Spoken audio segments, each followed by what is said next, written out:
This is a read aloud of the 704 unit test, Archetypes, Illusions, and Sources. Read the passage, The Tiger by William Blake. Tiger, tiger, burning bright in the forest of the night, what immortal hand or eye could frame thy fearful symmetry? In what distant deeps or skies burnt the fire of thine eyes? On what wings dare he aspire? What the hand dare seize the fire? And what shoulder and what art could twist the sinews of thy heart? And when thy heart began to beat, what dread hand and what dread feet? What the hammer? What the chain? In what furnace was thy brain? What the anvil? What dead grasp there its deadly terrors clasp? When the stars threw down their spears, and watered heaven with their tears, did he smile, his work to see? Did he who made the Lamb make thee? Tiger, tiger, burning bright in the forest of the night, what immortal hand or eye dare frame thy fearful symmetry? Question 1. Read this line from the poem. Did he who made the Lamb make thee? How does introducing the archetype of the lamb affect the meaning of this poem? A. The image of the lamb contrasts with the fierceness of the tiger. B. The image of the lamb increases the menace of the poems. C. The image of the lamb creates suspense. 2.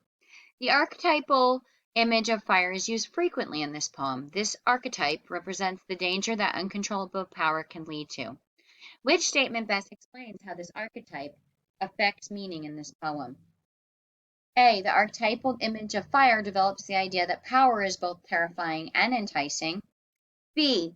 This archetype reinforces the main idea that power should be avoided at all costs. C. This archetype shows how people react when facing powerful entities, reinforcing the idea that only a select few can handle power responsibly. Question 3. Read these lines from the poem. In what distant deeps or skies burnt the fire of thine eyes? The distant deeps or skies allude to hell or heaven. How does this allusion affect the meaning of this poem? A. The allusion reveals that the speaker admires the tiger's power and wishes to possess that power as well. B. The speaker wonders if the tiger is good or evil. C. The speaker believes that the tiger is a monster sent to destroy him. Read the passage.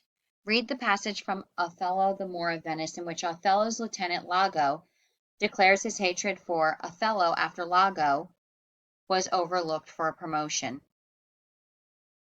Iago, one Michael Cassio, a Florentine, a fellow almost damned in a fair wife, that never set a squadron in the field, nor the division of a battle knows, more than a spinster, unless the bookish theoric wherein the togged consuls can propose, as masterly as he, mere prattle, without practice, is all his soldiership. But he, sir, had the election, and I, of whom his eyes had seen the proof at Rhodes, at Cyprus, and on other grounds, Christian and heathen must be bellied and calmed by debitor and creditor. This countercaster, he in good time, must his lieutenant be. Excerpt from Hecatomanthe by Giraldi Cinthio. Now, amongst the soldiery there was an ensign, a man of handsome figure, but of the most depraved nature in the world. This man was in great favor with the Moor, who had not the slightest idea of his wickedness, for, despite the malice lurking in his heart, he cloaked with proud and valorous speech, and was a species presents the villainy of his soul with such art that he was to all outward show another Hector or Achilles.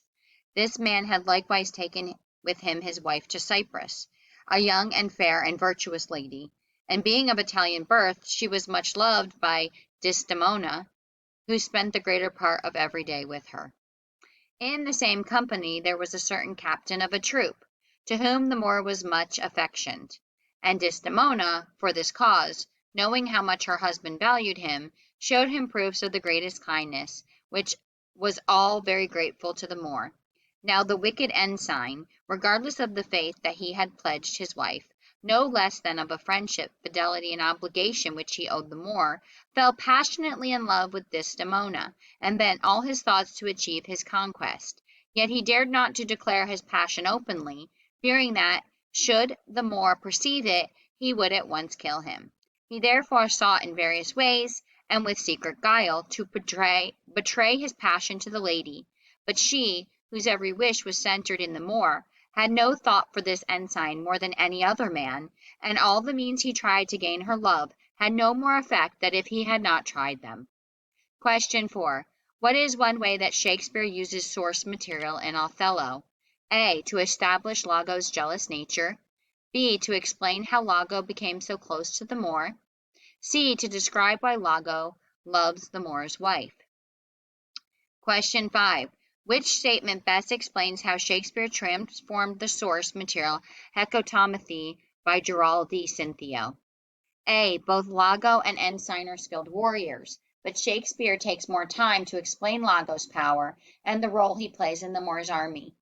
B. While Ensign's motivations are rooted in love, Iago is naturally evil and thus less sympathetic as a villain. C. While Ensign is highly favored and trusted by the Moor, Iago is overlooked by the Moor. Read the passage, The Warning, by Henry Wadsworth Longfellow. Beware the Israelite of old, who tore the lion in his path. When poor and blind, he saw the blessed light of heaven no more. Shorn of his noble strength and forced to grind in prison, and at last led forth to be a pander to Philistine revelry. Upon the pillars of the temple laid his desperate hands, and in its overthrow destroyed himself, and with whom those who made a cruel mockery of his sightless woe. The poor blind slave, the scoff and jest of all, expired, and thousands perished in the fall. There is a poor blind Samson in this land, shorn of his strength and bound in bonds of steel, whose may in some grim revel raise his hand, and shake the pillars of this commonweal, till the vast temple of our liberties, a shapeless mass of wreck and rubbish lie.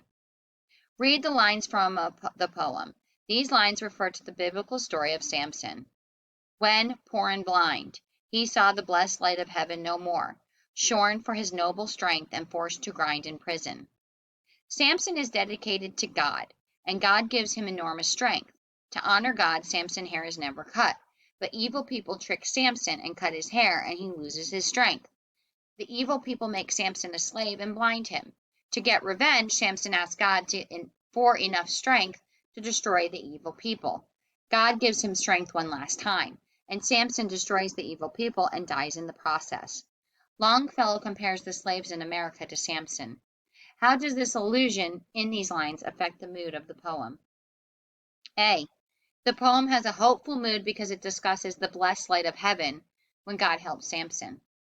B. The poem creates a somber mood by describing one of the worst moments in Samson's life.